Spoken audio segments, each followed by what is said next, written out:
હું આખા એક વર્ષ સુધી ઓફિસ જવાનું બંધ કરી દીધું અને તેમણે મને પગાર વધારો આપ્યો. કોવિડ દરમિયાન મને એક કોર્પોરેટ જોબ મળી હતી.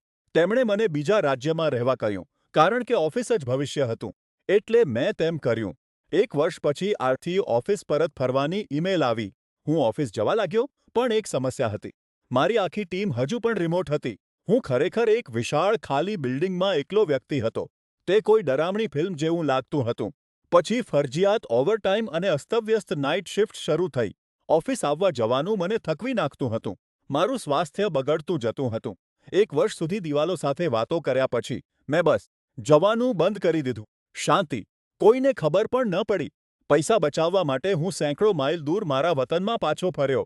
મને તે ઓફિસમાં પગ મૂક્યાને આખું એક વર્ષ થઈ ગયું છે. તેમને ખબર તો પડી જ નહીં, પણ તેના બદલે તેમણે મને પગાર વધારો આપ્યો. તેઓ સાવ અજાણ છે. આનાથી ફક્ત એટલું જ સાબિત થાય છે કે જો તમે તમારા સોફા પર બેસીને એ જ કામ કરી શકો, તો રિટર્ન ટુ ઓફિસ એક સંપૂર્ણ છેતરામણી છે.